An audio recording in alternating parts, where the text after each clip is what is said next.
De ting, jeg har tænkt mig i dag at gennemgå, jamen det er ganske kort omkring os selv. Hvem er vi? Så er det omkring standardfinansiering af ejendommen, hvad vi låner, hvad vi låner med, og ikke mindst løbetider. Så vil jeg fortælle lidt omkring, hvordan vi sætter prisen på en ejendom. Lidt omkring, hvordan vi kigger på en ejendom. Og derefter så vil jeg kigge lidt på den facon, hvorpå vi kreditvurderer både kunderne og ikke mindst ejendommen. Slutligt så vil jeg slutte af med lidt omkring den facon, som Nykredit som eneste markedsaktør belåner erhvervs- og udlejningsejendomme på, nemlig vores tolastbelåning. Og så har jeg venligt for at vide, at sådan noget som spørgsmål og kommentarer, det når vi nok ikke i dag. Det er simpelthen ikke tid til.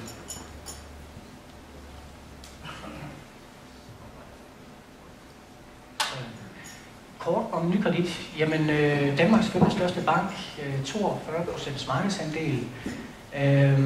Vi er på Danmarks plan en relativt stor spiller. Vi er en solvent og en stabil aktør og præsenteret via vores 57 privatcentre og 34 erhvervscentre rundt om i Danmark. Vi mener i forhold til vores egenkapital, i forhold til vores solvensgrad osv., at vi er en fornuftig aktør på markedet, og nogen, som man også godt kan stole på, der er her i fremtiden. Foruden vores egen bank og realkreditdrift, så har vi nogle forskellige samarbejder, herunder selvfølgelig med Nybolig og Nybolig Erhverv, estate-mailerne og ikke mindst forsikringsselskabet Gensidig Forsikring.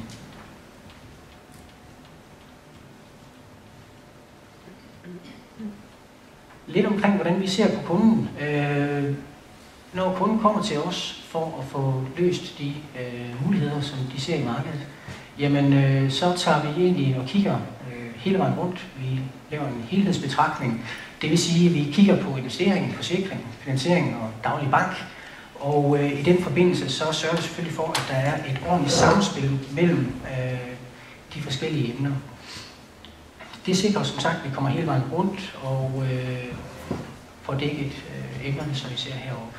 Jeg går ikke yderligere dybt med, hvad det er, vi kan tilbyde i den front, andet end at sige, jamen vi er en fuldskala bank, vi er realkredit, og så videre går forsikring, leasing osv., så er det også emner, som vi dækker fuldt ud.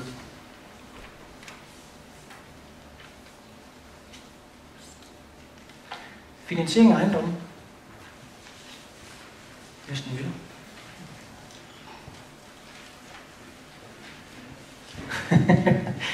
Nej, ikke lige umiddelbart. Sådan. Godt. Hvad er det så, vi låner ud til Nykredit i forhold til realkreditten? Jamen, jeg har hovedemnerne heroppe, og det som jeg her i dag vil fokusere på, det er selvfølgelig boligudlejningsejendommene. Her kan man sige, at vi har nogle forskellige belåningsprocenter og løbetider på de forskellige erhvervsejendomme, og for så vidt angår boligudlejningsejendommene, jamen det er jo lovbestemt en 80% belåning, i hvert fald i forhold til nybelåninger, og så en løbetid, vi tilbyder på maksimalt 30 år. Det er Nykredits standarder, og der kan være enkelte tilfælde, hvor at løbetid og belåningsgraden den bliver afpasset til den enkelte ejendom og til investor.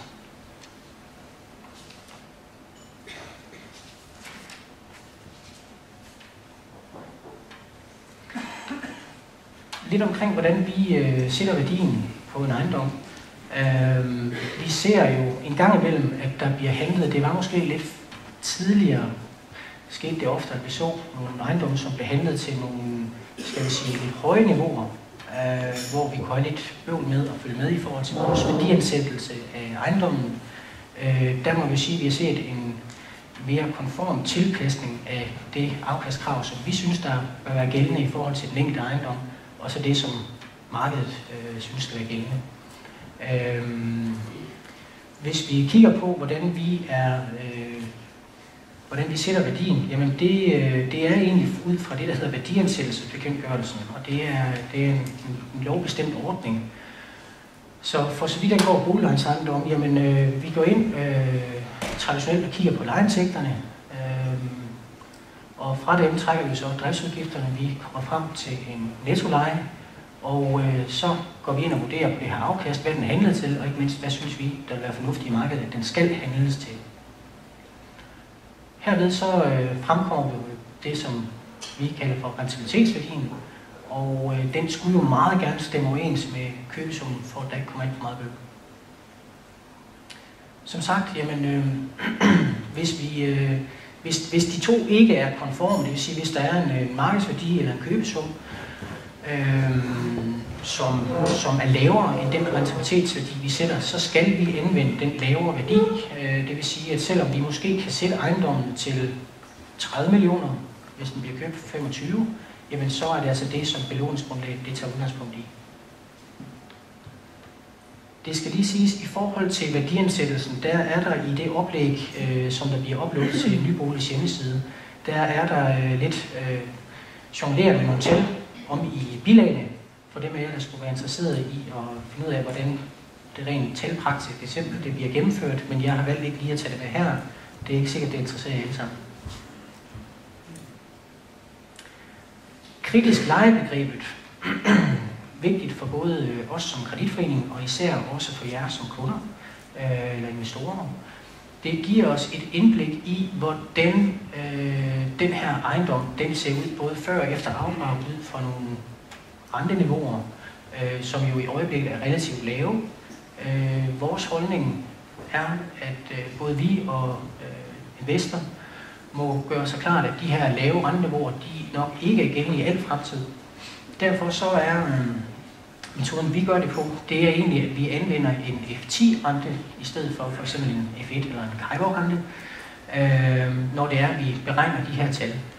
Ganske kort, så kan man sige, jamen vi går egentlig ind og siger, at den her nettoleje, som vi var inde og beregne før, den trækker vi nogle renteudgifter fra, så når vi frem til en kritisk leje før afdrag, og det viser så i bund og grund, hvor meget der er til overs til henholdsvis at afdrage på lånene, og ikke mindst i forhold til det afkast, hvis man forventer en positiv likviditet for ejendommen, ikke mindst i forhold til den del af det.